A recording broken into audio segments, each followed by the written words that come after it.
Jack Smith did not want Trump's tweets. Anybody can get Trump's tweets. My God, you couldn't avoid Trump's tweets. Jack Smith wanted Trump's DMs, his direct messages. And, maybe more importantly, Jack Smith may have also wanted Trump's unsent drafts. Oh. Because it turns out that some people, maybe Trump, maybe not, use their Twitter account as, in spy parlance, an electronic dead drop. You write something, and rather than texting it to somebody or sending it via a secure messaging app to somebody or emailing it to somebody or saying it out loud to somebody, you just leave it in your Twitter drafts. And you give somebody else the password to your Twitter account, and they go in and they read it, and then they delete it. Unless, of course, when you hit delete on Twitter or on the internet, it doesn't actually delete, like on every email in the world, and even on the encrypted messaging apps and most of your home word processing programs and your laptops and all of your company servers. And there's deleted, and then there's just deleted from your vision. A friend of mine, a 35-year friend of mine, God help us, a veteran of politics and television, reminded me of this yesterday. Terrorists like Khalid Sheikh Mohammed of Al-Qaeda and Richard Reed, the shoe bomber, used the draft folder in email to communicate with other members of the terrorist gang. General Petraeus used it. But why couldn't you use drafts in Twitter, too? And I gasped. Trump doesn't text. Trump doesn't WhatsApp. Trump doesn't email. Trump often dictated tweets, so we know multiple people had access to that Trump Twitter account. And even if he didn't use Twitter drafts as a cheap, secret messaging system, there are still all those direct messages, and the ones he or somebody using his account sent, and all the direct messages he received. And probably the ones he wrote and then deleted. That's what Jack Smith wanted. He didn't want Trump's tweets. He wanted Trump's drafts and DMs, and judging by the legal documents unsealed yesterday and all the news accounts, he got them. There are hints about the secrecy element all through that news coverage, but they are buried. Paragraph 8 in the account by the New York Times, quote, that prosecutors asked for a warrant to search the account suggests they wanted specific company data or were interested in some non-public aspect of the account, though it remains unclear precisely what that may have been. Non-public aspect of Twitter, you say? What could that be? And then the giveaway came in the Washington Post. Again, paragraph 5. TLDR. Ruling against Twitter's bid to not turn over Trump's account, ruling against Twitter's demand that it had to notify Trump first before turning anything over, and then fining Musk when he tried to bully her. Judge Beryl Howell, quote, upheld the non-disclosure order and imposed a $350,000 contempt sanction on Twitter.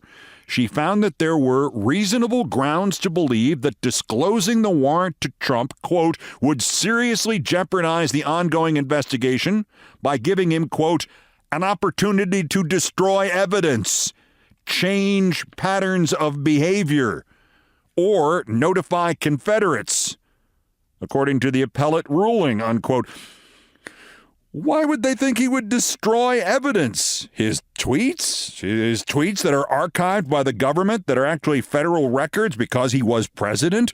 The tweets he desperately wanted you to see? The tweets he so compulsively created that when he got banned from Twitter, he created his own social media site so he could tweet there instead and may have bankrupted himself in the process. They weren't afraid he would destroy his tweets. They were afraid he would try to destroy direct messages or drafts or, quote, notify Confederates, as the judge warned. Notify them? Notify them about what? Delete the DM you sent me, for God's sakes, do it now! Delete this one too! And if you want to take this one step beyond, Judge Howell's first finding, which they took out of the subsequent ones, was that if they told Trump they were turning over access to his Twitter account, his entire Twitter account, to Jack Smith, the judge thought Trump might, quote, flee from prosecution. Flee from the what now? Flee from prosecution over his thousands of tweets that some of his cultists have made into T-shirts and posters? The DMs and the drafts. My God, flee from prosecution. I've been advising Trump to flee from prosecution for 8 years. We want him to goddamn flee from prosecution. Call us from Bali. We'll work something out. Anyway, postscript. The right-wing rage about Trump and monitoring his social media, which infringed on his rights, began when Jack Smith told the judge about the I'm coming for you Trump-threatening post last Friday. And, of course, the right-wing backlash is, as usual, utter imbecilic, infantile balderdash. These are public statements. Mark Levin somehow thinks you can turn that on and off like a light switch. Mark Levin, a guy like this on Fox, he's complaining about the government monitoring, well, he might as well be complaining about it monitoring Trump's speeches. I mean, holy crap, Trump makes those posts and gives those speeches to get people to monitor them. That is the point of doing it. And do not come in here with the, but the DMs are private communications and the drafts are sacred private presidential thoughts. You ever read any of the terms of service you agree to? Just once? You're lucky it doesn't say that you're donating your organs to them. Twitter is a private company. Facebook is a private company. You write it. You post it. They own it. You write it. You don't post it. They own it. The day we first got a form of email, it was in the late 1980s at KCBS in Los Angeles when they installed a computer monitor at every desk. And I kissed my typewriter goodbye. And we could send a message to anybody in CBS worldwide. And in several other companies CBS did a lot of business with. And I said to somebody in the newsroom, what happens to it after I hit this delete button? And the guy said, I don't know, it just disappears. And I said, really? Which do you think is more likely? It disappears, like you say, and no computer in the world can get to it ever again, or it gets stored in a computer the size of a small country, and the computer is under a mountain in Colorado or somewhere. This guy's eyes got real wide. Mountain, I guess. And then he immediately ran back to his computer terminal. Smith wanted the DMs and the drafts. And oh, by the way, he got them. He has them now. And Elon Musk got fined. What did Trump get yesterday? Well, he seems to have wasted another move to delay stuff. The Trump legal team, this would be number one, the one that's on the Southern tour, as opposed to number two, which is doing the Mid-Atlantic tour, and the third group that's going out on the upcoming Georgia tour. Trump legal team number one has asked Judge Eileen Cannon to order the reinstallment of a SCIF, SCIF, Sensitive Compartmented Information Facility at Mar-a-Lago. Because that worked so well last time. A SCIF at Mar-a-Lago so Trump can personally examine and discuss the classified documents produced to him and his defense as part of discovery in the "Hi, I'm Don Trump and I stole classified documents" case. Trump wants one there because, he says, it's too much trouble to haul his sorry ass to the courtroom handling this case just to look at documents, even though he flies to 2 or 3 different cities each weekend to hold his Nazi rallies. The problem is, and this is a rare mistake for people who are actually really good at stalling and wasting legal time and delaying trial dates, SCIFs are not under the jurisdiction of the civil courts. And as much as Eileen Cannon might be so inclined to help out the lazy slob who appointed her, she has no conceivable right to do so. SCIFs are under the control of the Office of the Director of National Intelligence, not Judge Eileen Cannon, or the Supreme Court for that matter. Besides, doesn't Trump still have that really professional one that he built himself in his bathroom?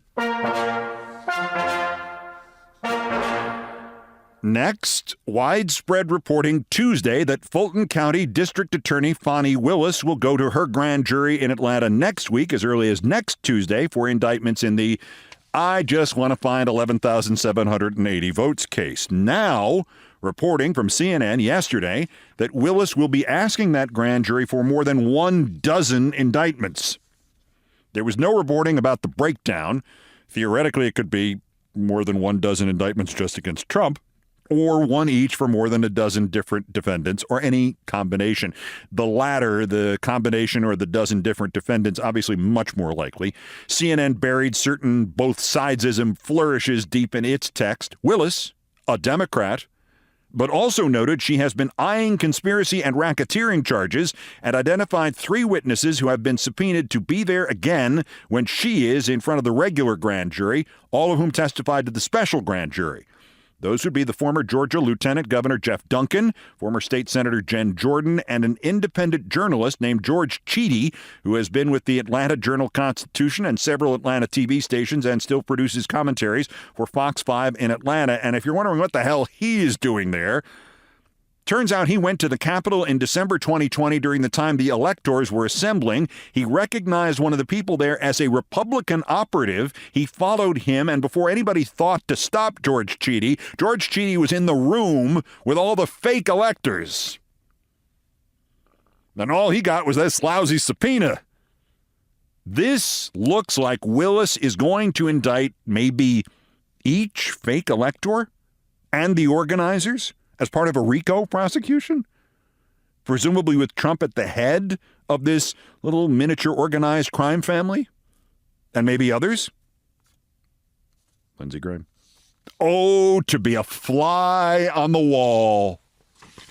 And speaking of flies, and is that a segue? Holy cow, Keith, is that a segue? Trump has done his first joint interview in years. During one of those flatulent, lap-sitting conversations with NewsMax, Eric Bolling, the guy who has descended steadily from CNBC, through Fox Business, through The Blaze, through Sinclair, and now to NewsMax, Trump was in full self-martyrdom mode when a fly landed on his upper right cheek, a few inches to the right of his right eye. Trump did not seem to notice. Of course not. He was talking. Nobody wanted to go through the ordeal of trying to stop either one of these schmucks, to tell them to stop while they try to get rid of the fly. And so, later in the same interview, the same fly was seen buzzing around Trump's head, presumably looking for any sign of life or anything not too old to eat.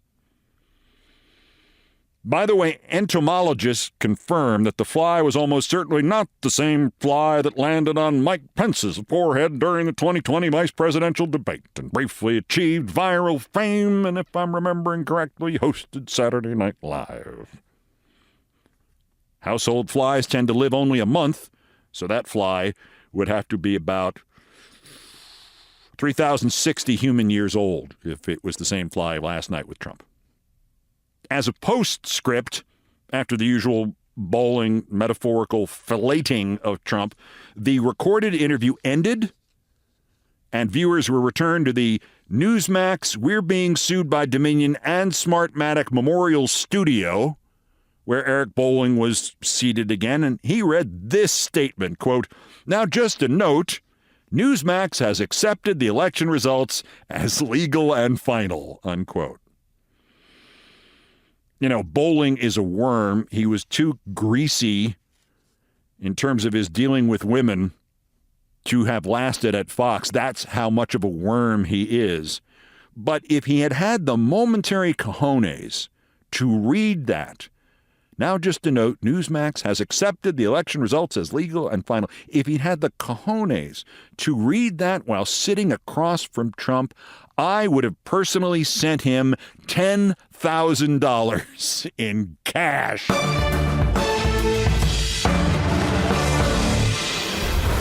Maybe that was what the fly was trying to do there.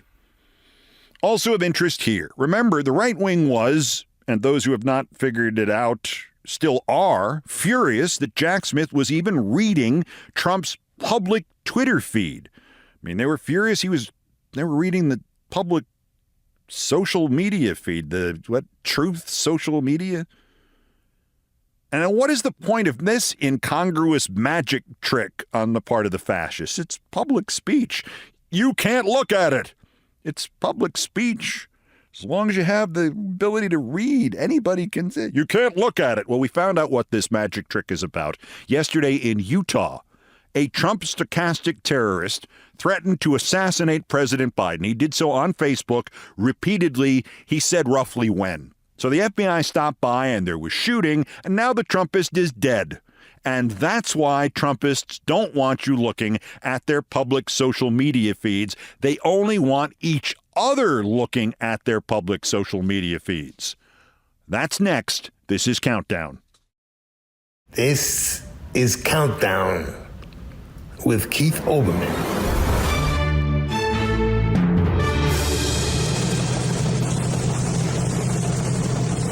Postscripts to the news, some headlines, some updates, some snarks, some predictions. Dateline Provo, Utah. A Trump stochastic terrorist is dead, and President Biden is not, because the FBI monitored the man's social media feeds. Craig Robertson was not all that subtle about it, not just Facebook posts since Monday, but Facebook posts in big block letters over bright color backgrounds. Perhaps Utah will become famous this week as the place a sniper took out Biden the Marxist, he wrote. Hey, FBI, you still monitoring my social media? Checking so I can be sure to have a loaded gun handy in case you drop by again. These psychopaths never stop to think, not for a moment, that the feds will not show up having out-armed them, or that the FBI will out-strategize them, or outshoot them, or whatever. It is remarkable. The feds showed up in Utah ahead of the president's trip there. They went to serve a warrant at Craig Robertson's house based on his credible threats, and he apparently believed his own memes. Craig is dead now. Oh, and by the way, the Trump stochastic terrorist reference is not gratuitous, and it's not a guess. Officials told ABC News Robertson had also threatened Vice President Harris, as well as the Attorney General and Adam Schiff and other officials involved in prosecuting Trump. And Dateline Los Angeles, Robbie Robertson is dead. Guitarist for Dylan, founder of the band, writer of The Wait, he died yesterday. On top of that remarkable musical performance legacy, which goes on for a lot longer than just a sentence, Robertson had just completed scoring his 14th Martin Scorsese film. And on December 29th, 2017, Robbie Robertson won Twitter. That's when it was decided. The comedy writer from Seth MacFarlane things like The Cleveland Show and Family Guy and Ted, Alec Sulkin, posted, quote, "Want to listen to the band? No, I'm just going to sit on an accordion while watching the Civil War documentary." About 9 hours later, Robertson himself replied, quote, "Wish I could have written for The Cleveland Show instead." Robbie Robertson was 80. His burn was 5.5 years old.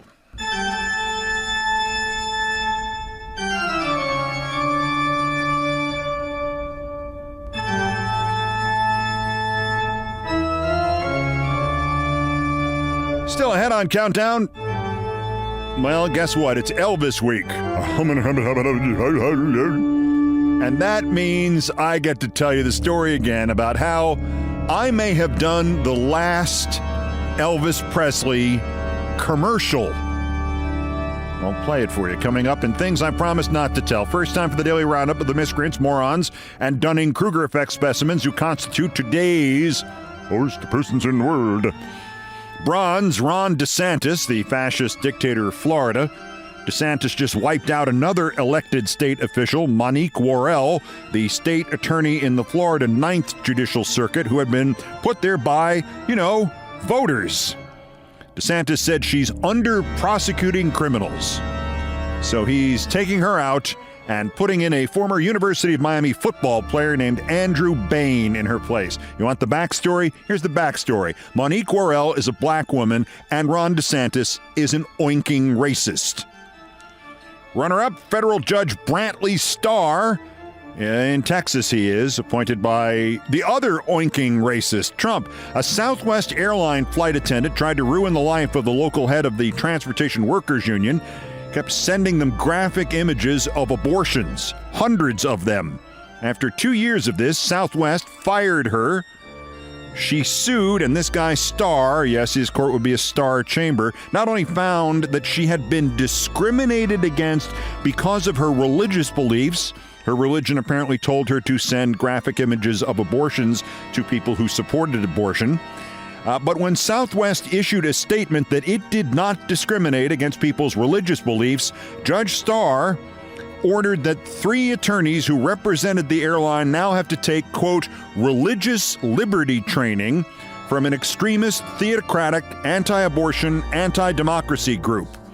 8 hours each in the classroom, and they have to pay to fly the group's guide to Dallas. Pure totalitarian theocracy. Judge Starr, by the way, is the nephew of the man who tried to run the Republican coup against President Clinton and Vice President Gore in 1998, Ken Starr. Ken Starr died last year, and Ken Starr and Brantley Starr, if their religion is correct, Ken Starr is now in hell. But the winner, retired Air Force Intel officer David Grush. I hope you did not invest too much in the words of that so-called Air Force UFO whistleblower.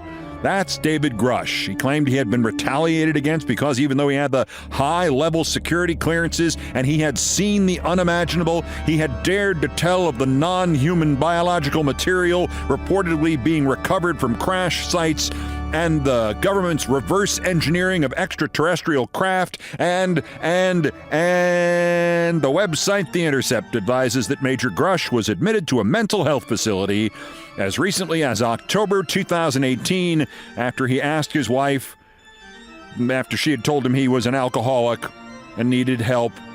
So he told her, quote, "I've just been waiting for you to kill me." And there was apparently a similar suicidal event in 2014, and the Air Force people now really can't figure out how his security clearance was not revoked after that. The UFO crowd thinks this is all part of a cover-up, that this is just a smear that was handed urgently to this website, The Intercept. In fact, it was part of a Freedom of Information Act filing about him that took exactly the average amount of time it takes to get an FOIA Act returned to you for stuff like this. And of course, more importantly, it circles back to that fundamental question of supposed alien visitation of our planet here. Earth. No, Earth, that's what it's called, Earth. Why is the big point? Why is the big question? Why would they come here? Would you come here if you had a choice?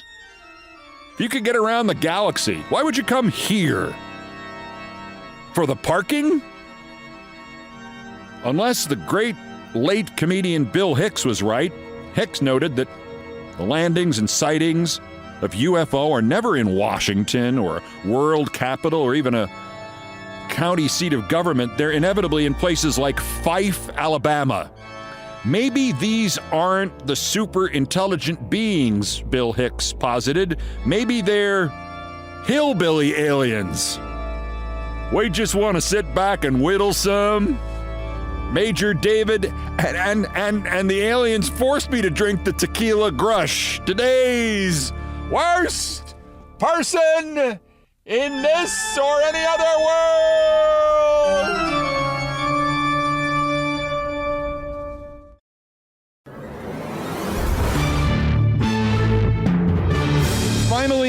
number one story on the countdown. Back to my favorite topic, me and things I promised not to tell. And Elvis Week is underway. Highlights include today's Ultimate Elvis Tribute Artist Contest meet and greet, a room full of Elvi, and I'll just read this part. Join Gates of Graceland host Tom Brown and Graceland's VP of Archives and Exhibits, Angie Marchese, on an exclusive after-hours tour of Graceland Mansion. Have you ever wondered what might be inside a drawer or around a corner? This one-of-a-kind experience will give you a glimpse at items you will not see on tour and will feature a special photo op inside Graceland Mansion. Frankly, I don't want to know what's inside the drawers at Graceland. The week continues through next Wednesday, which is the anniversary of Elvis Presley's death, August 16, 1977. A king on his throne. August 16, 1977. Not on tour, but on toilet in Memphis, Tennessee, and leading to this timeless and immortal question: does this mean you don't get paid? That pertains to this next point. Amazingly, Elvis Week does not contain any sort of tribute or mention or ceremony or candlelit vigil to this giddying fact. I may be the youngest person now alive who can say this. I did a radio commercial for an Elvis Presley concert. Oh, Nancy.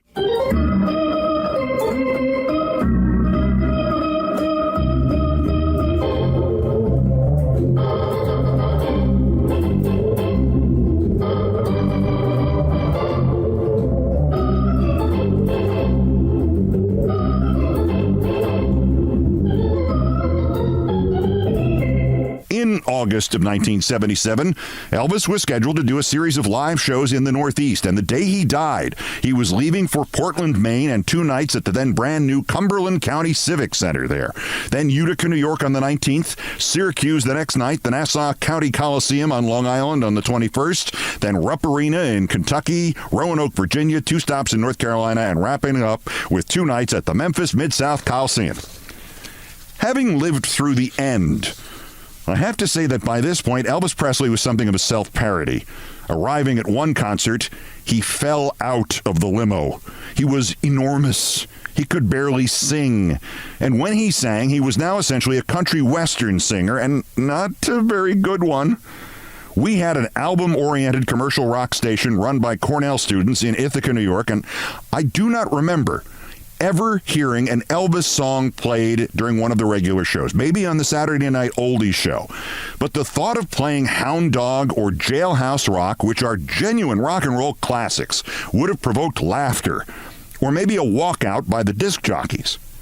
So when our advertising sales manager walked into my office in July 1977 and said, "We have a 100 spot buy from Elvis Presley's concert promoter," there was only one possible answer to this. Why? Well, it turned out we were an hour or so from the War Memorial Coliseum in Syracuse, where Elvis was to play on August 20th, and the promoters had bought time on every radio station that played music between Syracuse and us. They got out a map, pulled out a protractor, and drew a circle representing a 60-mile radius. There we were, WVBR-FM, Ithaca, New York, out at the edge. That summer, I was the operations director of the station. I was in charge, filling in for the general manager who had a summer job in Rochester, New York, Larry Epstein. Why Larry thought I would be good at this, I will never know.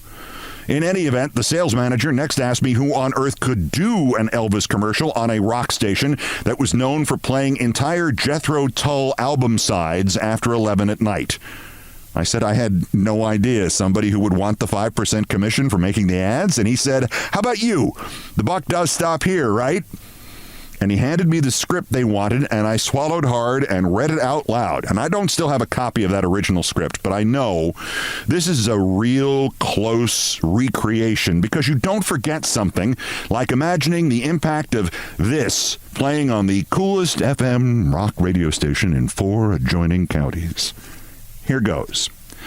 Elvis, Elvis, Elvis, live, live, live. Elvis Presley, the one and only, the immortal Elvis, live at the Onondaga County War Memorial Auditorium in Syracuse. Elvis, Elvis, Elvis, one night only, Saturday night, August 20th. Elvis, Elvis, Elvis, live, live, live. Yeah. Turned out, of course, it was Elvis, Elvis, Elvis, dead, dead, dead. Anyway, there was something in there about prices and where you could send a letter and a self-addressed stamped envelope for tickets, and it was supposed to be done in full reverb, that old-time AM radio echo effect. I think they wanted one or two soundful pops from Elvis's greatest hits, and I wondered if in our library of 5,000 or so records in the back, we even had Elvis's greatest hits, and I'm not exaggerating about that script. There were at least 24 exclamation points on that page. We would not have put on a commercial with that many exclamation points in it, even if it was for a Beatles reunion live in our back studio. We can't run this, I told the sales manager. They want everything in the A schedule, the sales manager said, meaning they were paying our top rate. Did you ask Korn? I asked, invoking our program director, Glenn Cornelius. He says we can run it, no Elvis songs in it, but... And I said, not like this. Did you call them? Will they let us tone it down a little? And he said, the account is yours. Rewrite it, tone it down. If they say yes, this is what, $50 for you?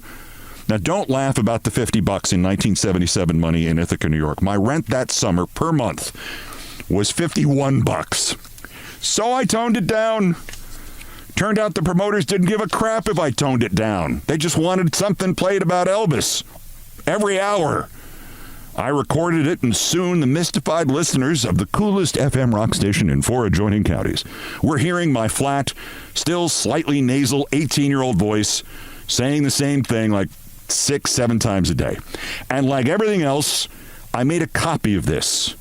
Now, I swear, I used to record my broadcast and listen to them later and say, I've got to get better. Am I getting better? This doesn't sound better. So I still have this on a cassette. And I have a cassette player. So here it is. Elvis, Elvis, Elvis. Live, live, live. Tone down, tone down, tone down.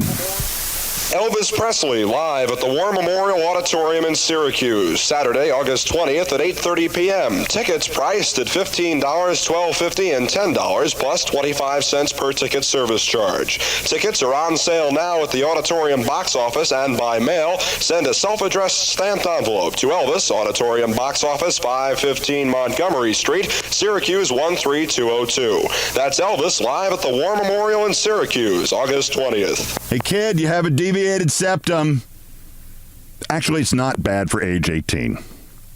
Anyway, there were people I knew then at the station and in town that lovely summer of 1977 who just told me that they assumed that that commercial was some kind of satire or gag on my part. So at least we knew they were listening. So this is how this turns out.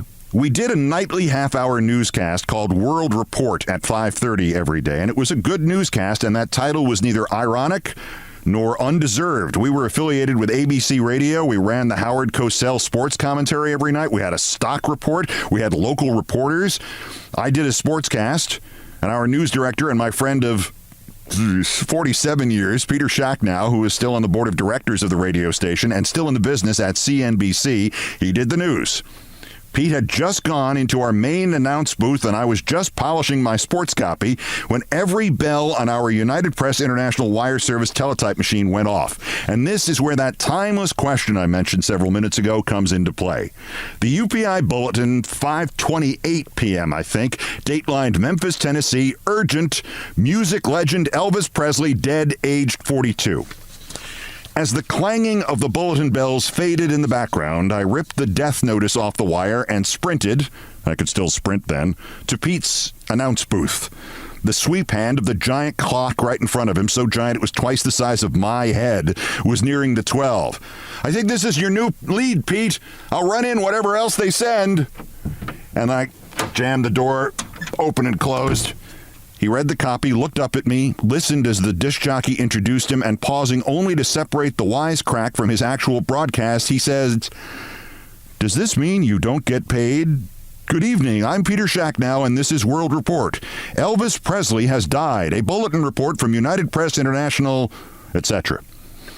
I then raced into our main studio to physically remove my commercial from the rack of cartridges in which the ads all sat, because my main concern now was that it had to be scheduled to play soon on our air, maybe in the middle of the newscast, and honestly, the last thing we needed was me on tape suddenly appearing on the air saying...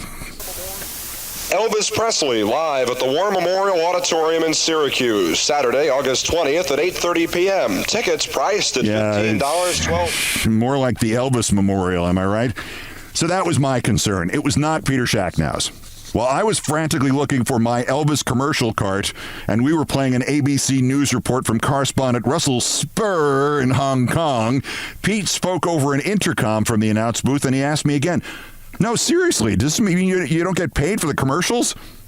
Guess what? It sure as hell did mean I wouldn't get paid.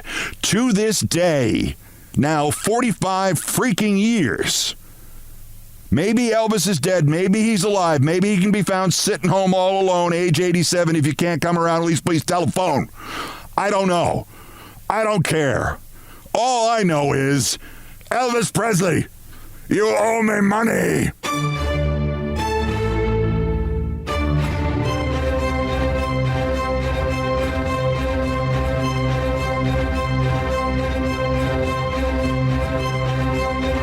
I've done all the damage I can do here. Thank you. Thank you very much.